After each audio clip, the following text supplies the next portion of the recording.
Olá, sejam bem-vindos ao Motocast número 42. Meu nome é Adriano Leite, eu sou sócio responsável pela área comercial. Junto comigo eu tenho o Luiz Paulo Aranha, o Cássio Bruno, que são os gestores da Mote. A gente vai começar falando de cenário internacional. Hoje, para dar uma variada, eu vou chamar o Aranha aqui para fazer o internacional e depois eu entro com o local aqui, com o local junto com o Cássio. Aranha, mês passado a gente teve uma reversão aí do início aí de expectativa mais construtiva com o possível final aí do ciclo monetário nos Estados Unidos e o mercado acabou respondendo, né? Como é que você pode resumir o mês passado para a gente? Bom, Adriano, o mercado lá fora ele está ainda numa incerteza, né, muito grande aonde, né, é a taxa terminal de juros. Então, os dados que estão vindo de atividade estão surpreendendo para cima, né? Então, né, em cima de toda aquela narrativa do soft landing, do hard landing, a gente começa a ler, né, nas notícias o no landing, que significa que a economia ainda continua mostrando sinais de que está aquecida e, especialmente, né, o que está chamando bastante atenção é o mercado de trabalho, que está ainda, né, dando nenhum sinal de que está enfraquecendo. E o mercado começa, né, a postergar o período, né, do aperto de juros, né? Então, você está tendo esse movimento no mercado de juros, só que pela economia está muito forte, a bolsa, né, as ações ainda dissociaram um pouco do mercado de juros e estão segurando, porque os resultados ainda estão vindo bons, né? Existe ainda muito a questão das empresas ganhando eficiência, cortando custo, né? Então, nessa primeira parte, existe aí um equilíbrio um pouco instável, né? Em que as ações estão vindo melhores do que o que sugere aí a curva de juros, né? E, por outro lado, você tem a questão da China, que continua muito forte. Ela continua mostrando dados bem robustos, confirmando, né, aquela tese da reabertura. Só que isso a gente vê que é um potencial problema para os Estados Unidos, porque é um ingrediente que alimenta a inflação, né, e junta com todo o problema de que o Fed está subindo juros para combater a inflação, e a gente vê que é um ingrediente que vai adicionar mais inflação no mundo, né? Então, a gente está um pouquinho mais cauteloso aí no mercado lá fora, justamente pela essa dissociação entre o mercado de juros e o mercado de equities, né? Que a gente acha que está com uma simetria mais negativa. Tá bom. E Cássio, o local, né? O local tá um maçarico, né? Todo mês notícias marginais piores, muito ruído vindo de Brasília, né? E eu acho que talvez esteja saindo do ruído retórico e começando a entrar um pouco na prática, mas enfim, aí tem essa questão do preço também. Tá para já ter algum tipo de leitura, como é que vai ser a toada daqui para frente? Bom, acho que cenário local, acho que é importante a gente comentar, né? Acho que a primeira coisa começa o governo. A gente não sabe muito bem como vai ser o governo, como é que é a dinâmica, né? Obviamente, a gente há algum tempo estava com a desconfiança de que o governo ia ser um governo ruim. Agora ficou muito mais claro, né? Então, tanto quanto todas as coisas que saíram agora foram um sinal bastante negativo. Então, sendo bastante claro, se você pegar algumas coisas importantes e marcos, a gente teve o aumento de gastos na PEC da transição, ou PEC, como é que você quiser chamar. Depois uma equipe bastante fraca, então bem ruim, uma equipe bastante pouco pragmática, muito ideológica.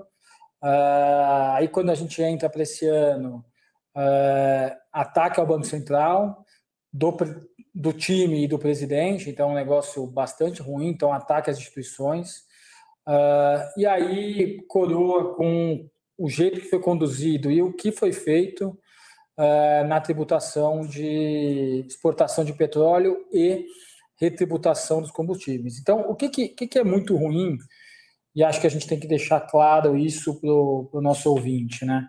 Todo país que tributou exportação de uma commodity básica, aquela commodity básica em poucos anos deixou de ser produzida. Aquele país que tinha superávit passa a ter déficit. Isso foi uma realidade na Argentina e Venezuela, que estão aqui do nosso lado. Então, a hora que você tributa, você desincentiva o investimento no setor e cria um risco gigantesco. Lembrando que esses setores são setores de alto investimento no curto prazo para colher retorno no longo prazo. Então, não são setores de curto prazo, são setores de longuíssimo prazo. Então, você tem que ter uma confiança na instituição no longo prazo do país. E aí, quando você olha para petróleo, tem uma questão que é muito pior do que até outros casos, mas também isso vale para a comida na Argentina e para outros países, que é o seguinte: se você não investe, a tua produção cai a taxa de depletion, né? Que é o quanto que ela cai por ano. Então, uma média de campos aí, 7% ao ano. Depende da maturidade do campo. Tem campos que vai no platô, que é quando ele fica parado, e tem campos que estão nessa fase de depletion. Mas a média aí é 7% ao ano. Então, quando você coloca um imposto como esse, você está contratando para o longo prazo a não produção. Então, não adianta a gente achar que não é ruim, é bastante ruim. O que a gente vai entender nos próximos meses é quanto o Congresso é complacente, quanto o Congresso não é. Então, resumindo, voltando para o básico, governo muito ruim, atitudes muito ruins e no caminho ruim. O que pode ser melhor? Um Congresso mais combativo e que não deixa passar tudo, mas a dinâmica do governo é ruim. Temos aí algumas coisas para sair para frente, acho que é importante entender, mas arcabouço fiscal, a expectativa já é baixa, não leva em nada, que seja crível,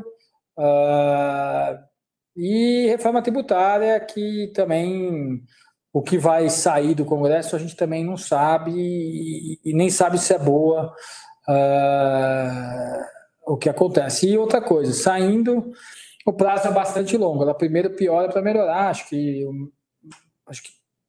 poucas pessoas entendem isso, mas a reforma proposta, você passa a ter, até que você troque os impostos, você complica os impostos, porque você adiciona um imposto novo, que é o IVA, e não tira os outros, porque é uma transição de alguns anos. Então, também não dá para esperar aí uma grande choque de confiança disso. Então, olhando para frente, acompanhar a confiança dos agentes, acompanhar câmbio, acompanhar esse desenvolvimento do Banco Central e entender quais barbaridades aí que o governo pode fazer, mas não dá para falar que o início é bom. Isso aí. Bom, vamos lá, vamos falar dos fundos aqui, o que a gente vem fazendo nas carteiras diante do que foi exposto aqui no global e no local. Vamos começar pelo FIA. Ele fechou o mês aí com um retorno de 10,56 negativo, contra o Ibovespa de 7,49. No ano, menos 12,09 contra menos 4,38. Em 12 meses, menos 25,16 versus menos 5,97.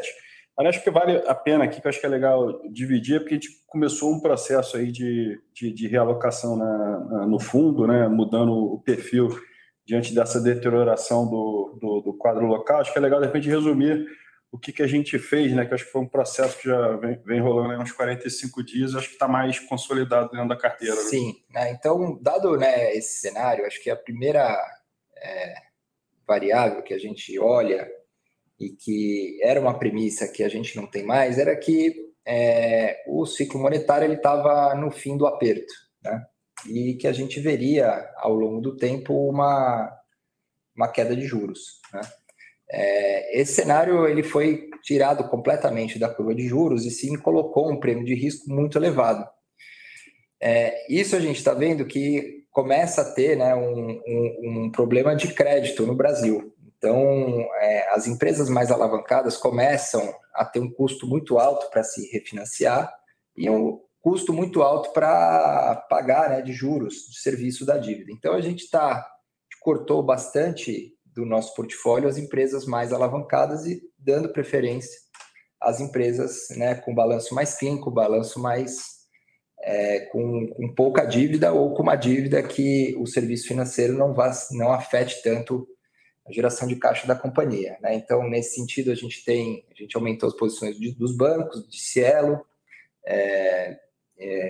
a gente fez alguns movimentos vendendo algumas posições, como o BRF, que tem um balanço muito alavancado.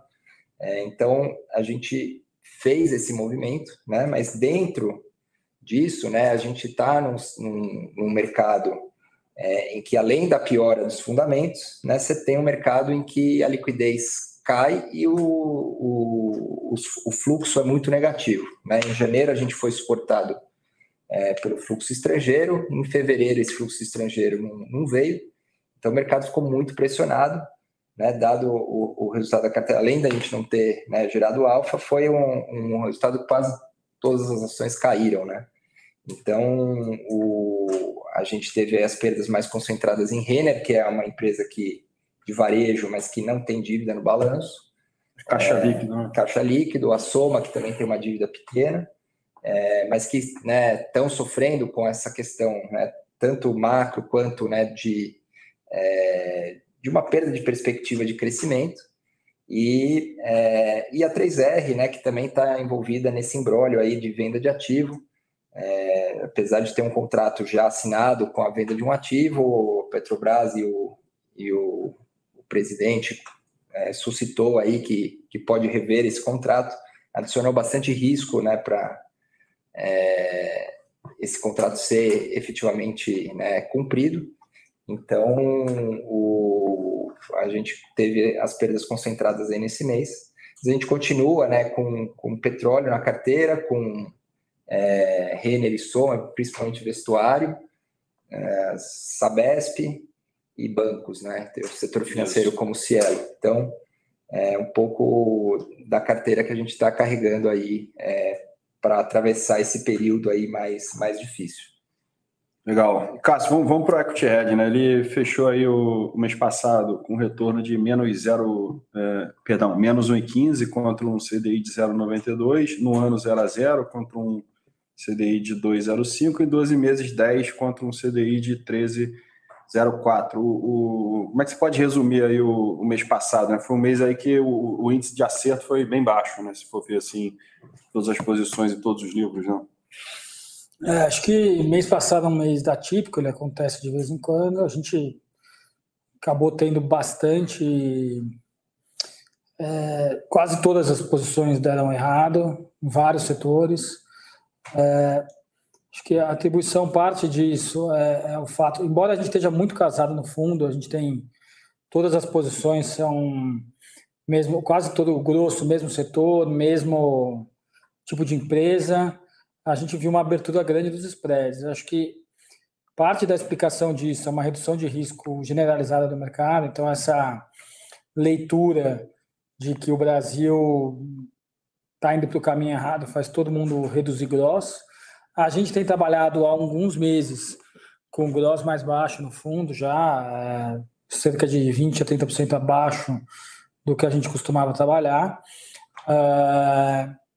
Tiveram vários casos atípicos mês passado também, algumas bombas, né? Acho que a 3R é uma delas, da Petrobras. A gente teve questão aí também de enfim, vaca louca. Então, assim, várias coisas aconteceram nas posições. Foi meio que um campo minado, né? O mercado está um campo minado, e como a gente acaba tendo bastante posição, acaba que a gente ou está numa ponta certa ou errada. Mês passado a gente estava mais nas pontas erradas. Seu trabalho continua sendo feito.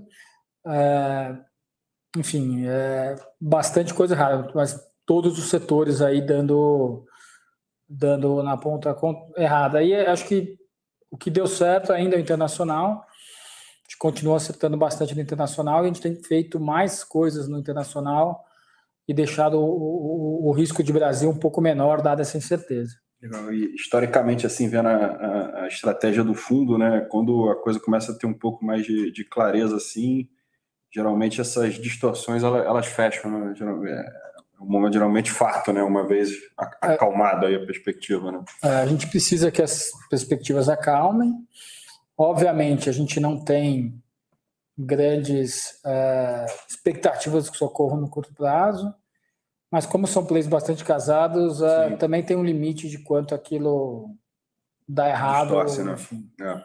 Aí, para fechar, vamos falar do Long Bias. Ele fechou o mês passado com um retorno de menos 7,28 contra o Ibovespa de menos 7,49, um CDI de 0,92. No ano, menos 6,45 contra o Ibovespa de menos 4,38, no CDI de 2,05. E, finalmente, 12 meses, menos 5,12 contra um Ibovespa de menos 5,97 e um CDI de 13,04.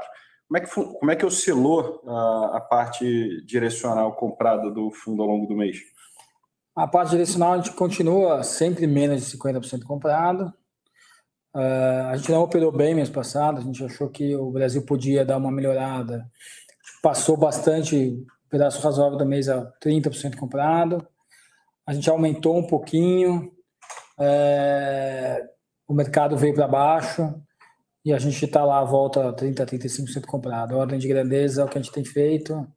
Mas a gente não operou bem esse mês, perdeu um pouquinho nisso, não é o grande destaque. O grande destaque do fundo não ter ido bem é o long short aí, perde 200 vezes, e a participação do FIA no fundo. Então, essas duas coisas deram uma machucada. Tá joia. Bom, a gente segue aqui na batalha. Queria agradecer a todos aí que tiveram a oportunidade de nos ver ou ouvir. E até o próximo Motocast. Bons investimentos aí a todos.